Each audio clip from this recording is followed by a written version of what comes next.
दोस्तों अब नेक्स्ट पढ़ते हैं इसके टाइप्स के बारे में। तो बेसिक कॉस्ट एनालिसिस होती है कि बेसिक कॉस्ट एनालिसिस जिसमें हम ओवरऑल कॉस्ट की बात करते हैं। हमारी हम जा रहे हैं कहीं घूमने, ठीक है, घूमने के लिए हमें कॉस्ट की ज़रूरत होती है। कॉस्ट की ज़रूरत होती है हमें कितना खर्चा आएगा, हमारे पास कितना मनी है। मान लो कि हमारे पास 10,000 रुपये हैं और 10,000 रुपये में हमें हिमाचल घूम के आना है। तो हमें कॉस्ट हमें पता है कि हमारी 10,000 रुपये हैं, तो हमें ओवरऑल हमारा खर्चा आएगा। इसमें ही हम डिवाइड कर लेंगे कि भाई 1,000 हमने हमारी जो लगेगी जाने के पैसे लगेंगे, फिर वहाँ पे रुकने के पैसे लगेंगे 1,000, फिर हम घूमने के लिए जाएंगे तो हमें ऑटो करना पड़ेगा या कुछ ऐसा कुछ। तो हम क्या कर देते हैं, इसी 10,000 को जब हम ओवरऑल डिस्ट्रीब्यूट कर देते हैं कि ये ओवरऑल जब ये स्टार्ट होगा प्रोग्राम, जहाँ से हम जाना शुरू करते हैं और एंड तक जो भी हमें कॉस्ट की ज़रूरत होती है, तो हम बेसिक कॉस्ट एनालिसिस की बात कर देते हैं, जिसमें हमारा इनपुट कितना जा रहा है हम वो मेजरली हम इसमें डिस्कस करते हैं और इसमें आइडेंटिफाई करते हैं कि हमें कितना पैसे की ज़रूरत है। हम हम क्लासीफाई करते हैं, फिर मेज़र करके देखते हैं कि हमें अच्छा ये 10,000 रुपये हैं, हम लगा सकते हैं हर जगह। लिमिटेड फॉर्म होती है जिसमें हम सिर्फ ऐसे ओवरऑल देख लेते हैं, ऊपर से देख लेते हैं कि इसमें क्या क्या लगेगा। फाइनेंसिंग प्लानिंग करते हैं हम फाइनेंस प्लान करते हैं। एक ऊपर से देखते हैं कि भाई इसमें हमारे कितने खर्चे होंगे, खर्चा एक्सपेंडिचर हमारा कौन कौन से डिपार्टमेंट से होगा, पार्ट्स में कितने पार्ट्स हैं। मान लो कि इसके 5 पार्ट्स हैं तो हम 5 पार्ट करके देख लेंगे। और इसमें ये वाला डिपार्टमेंट, ये वाला खाने का डिपार्टमेंट, सोने का डिपार्टमेंट, तो इसमें हमारे जो 10,000 है वो डिवाइडेड हो जाएगा, ठीक है। तो इस तरह से हम क्या करते हैं, ओवरऑल हम चेक कर लेते हैं कि कितना इसमें कॉस्ट हमारी आएगी। दूसरा आता है फिजिबिलिटी होती है कि जो हमने कॉस्ट डिसाइड करी है, क्या is this possible, is this definitely happen. क्या ये जो कॉस्ट है वो हर एक डिपार्टमेंट में इतनी ही लगेगी, मे बी ज़्यादा लग सकती है, मे बी कम लग सकती है। तो कोई इसमें संभव प्रयास हो सकता है कि बजट जो हमने बनाया है, क्या ये संभव है, पॉसिबल है,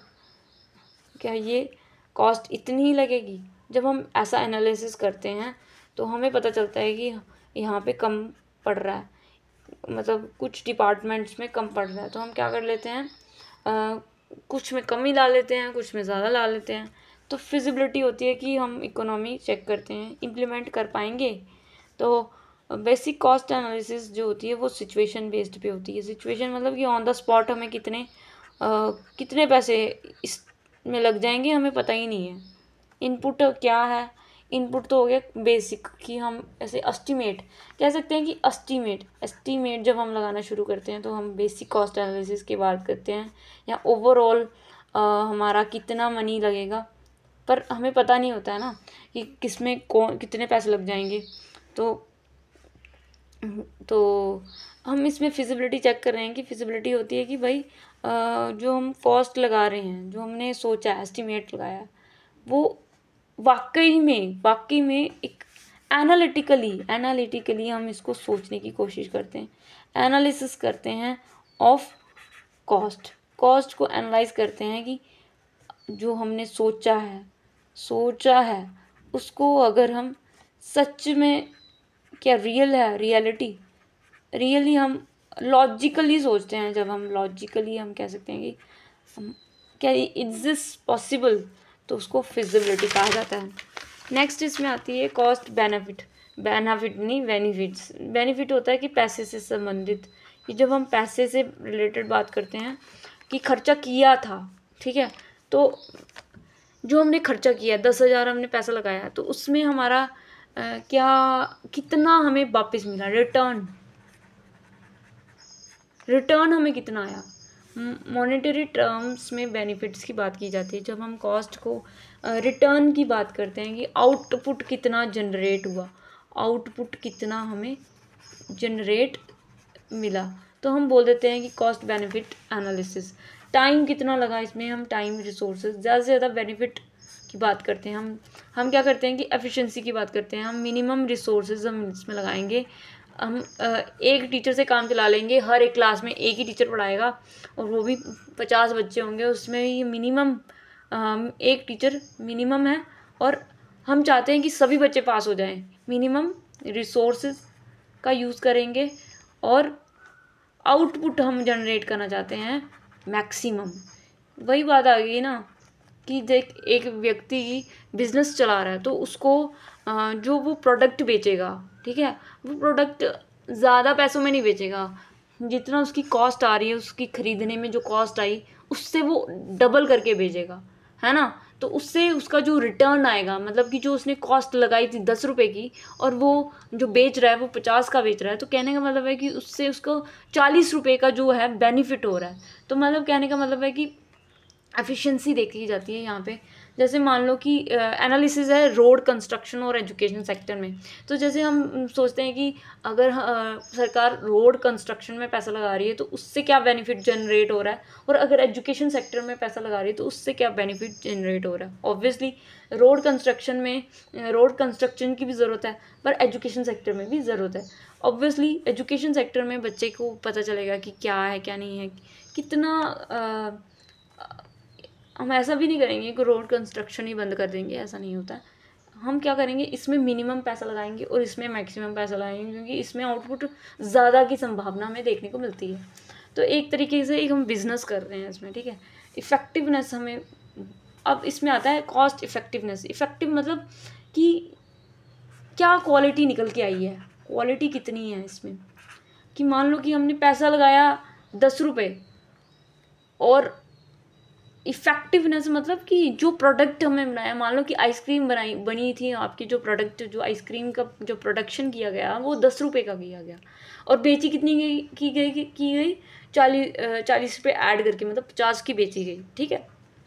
तो वो जो प्रोडक्ट बनाया गया उसकी क्वालिटी क्या ऐसी थी, सस्ती क्वालिटी थी या ऐसे अच्छी क्वालिटी थी। तो कहने का मतलब है कि क्वालिटी की जब हम बात करते हैं तो हम फ़ायदा देखते हैं कि इसमें कितनी ज़्यादा मात्रा में एक इफ़ेक्टिवनेस देखने को मिलती है। इसमें हम क्वालिटी जब हम बात करते हैं तो इसमें नॉन मॉनेटरी फ़ंड को ज़्यादा हम तवज्जो देते हैं। मनी तो हमने इसमें देख ली थी बेनिफिट्स में, बट नॉन मॉनेटरी में होता है कि जब सिस्टम में जो टाइम लगाया गया, इनपुट दिए गए, मनी भी हो सकता है इसमें, रिसोर्सेज में ह्यूमन हो गया, टीचर हो गया, कितना टाइम इन्वेस्ट कर रहा है, कितना वो समझ पा रहा है। जब हम कॉस्ट इफ़ेक्टिव की बात करते हैं, मतलब इफ़ेक्टिवनेस की बात करते हैं, तो हम इसमें ना कॉस्ट की इफ़ेक्टिवनेस की बात करते हैं। ऑब्वियसली मनी जो है वो बेनिफिट्स में बात करता है, बट जब हम इफ़ेक्टिवनेस की बात करते हैं जिसमें हमें अचीवमेंट क्या मिली, जो हमने प्रोडक्ट लगाया था, जो हमने पैसा लगाया था, जो आउटपुट हम जनरेट करने के लिए जो प्रोडक्शन जो आउटपुट हम जाते थे उसमें कितना इम्प्रूवमेंट आया है। इम्प्रूवमेंट देखते हैं इसमें बेसिकली कितना इम्प्रूवमेंट आया। क्या इसमें फ्लेक्सिबिलिटी लाने की ज़रूरत है, क्या इसमें चेंजेस लाने की ज़रूरत है, चेंजेस फ्लेक्सिबिलिटी चाहिए आपको।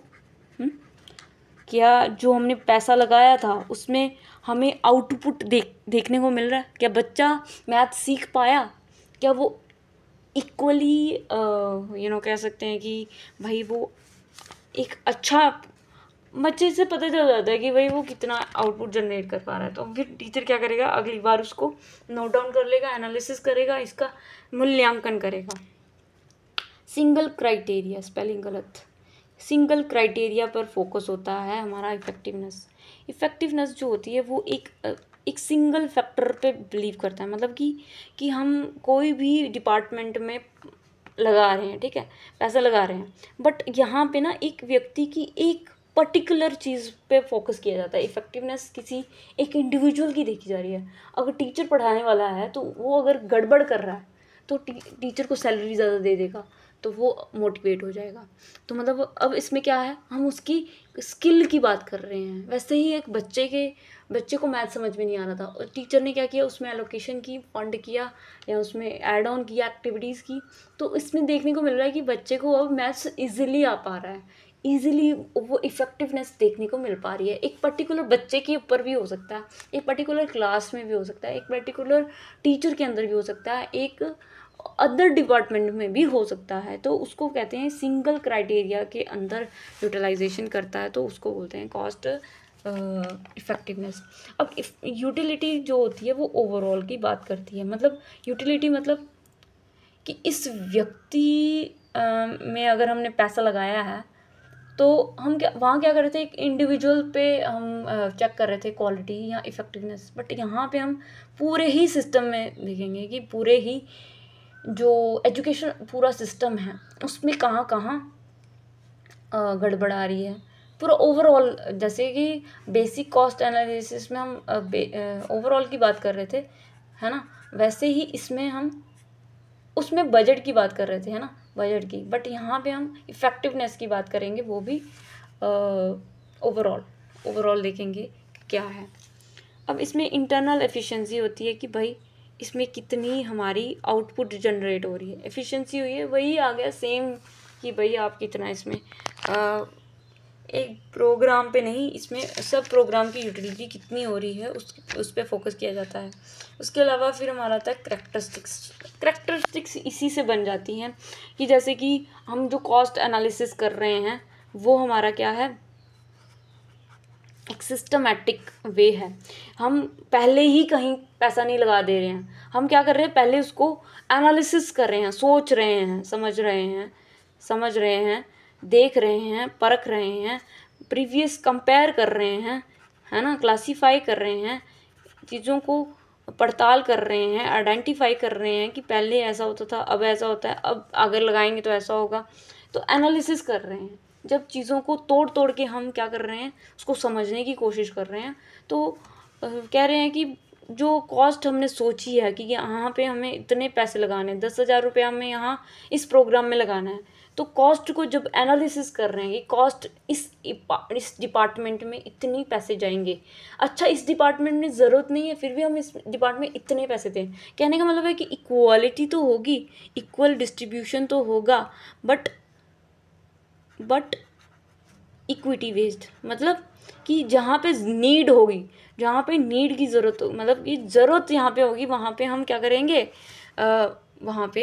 प्रोवाइड करेंगे, वहाँ पे कॉस्ट लगाएंगे, वहाँ पे आउटपुट जनरेट होने की संभावना है तो हम वहाँ पे अपना पैसा लगाएंगे। एलोकेशन ऑफ कॉस्ट, जो हमारी जो कॉस्ट है वो डिफरेंट डिपार्टमेंट में, ये साइंस डिपार्टमेंट, ये मैथ्स डिपार्टमेंट, ये हमारा इंग्लिश डिपार्टमेंट, ये हमारा हिंदी डिपार्टमेंट, ये कंप्यूटर डिपार्टमेंट, ये को करिकुलर एक्टिविटीज़, ये एनएसएस, तो ये डिफरेंट डिपार्टमेंट हैं। और इन डिपार्टमेंट में एक इंस्टीट्यूशन है जो डिसीज़न ले रहा है, वो क्या कर रहा है, इस सब के व्यूज़ लेगा कि इसमें कितना कॉस्ट है, इनके स्पेशलिस्ट होते हैं। एचओडी आपने सुने ही होंगे, एचओडी जो होते हैं हेड ऑफ डिपार्टमेंट, जो हेड होते हैं, जो इस डिपार्टमेंट के हेड होते हैं, उनसे पता चलता है अच्छा ये चीज़ों की ज़रूरत पड़ेगी, तो इन सबको बिठाया जाता है एक कमरे के अंदर, सबसे राय ली जाती है, सबके एनालिसिस को डिफ़ाइन किया जाता है, उस पर चर्चा होती है, कॉस्ट को कहाँ लगाने की ज़रूरत है, कितना मिनिमम हम लगाएंगे तो हमारा जो इंस्टीट्यूशन से जो जनरेट होगा, जो सैलरी जनरेट होगी, जब कुछ और डिफरेंट कर पाएगा, स्कूल एक्टिविटीज़ ऑर्गेनाइज कर पाएगा, तो वो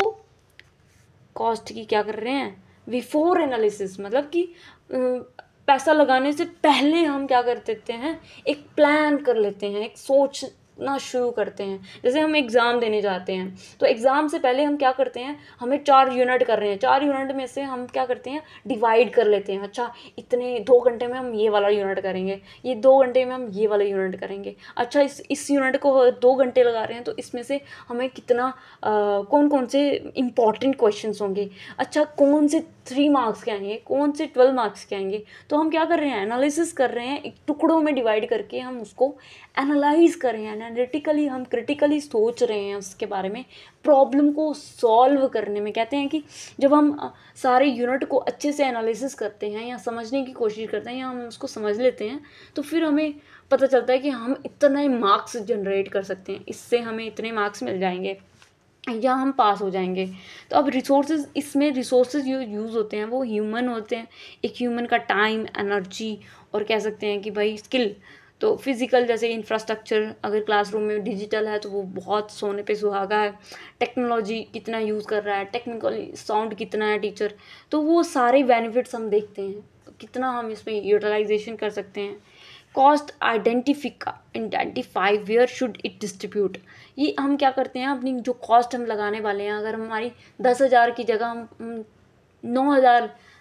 लगा सकते हैं, तो हम कॉस्ट एनालिसिस की वजह से हमारा जो 10,000 लग रहा था वो हम 8,000 भी लगा सकते हैं। तो कहने का मतलब है कि हम अपने पैसे को भी तो बचाएंगे, हम ऐसे अंधा भक्त होकर हम कैसे कर सकते हैं। Cost effective and benefit analysis, cost effective मतलब कि जब हम इम्प्रूवमेंट की बात कर रहे हैं, और बेनिफिट मतलब कि जब हम रिटर्न्स की बात कर रहे हैं कि हम कितने रिटर्न पास हैं,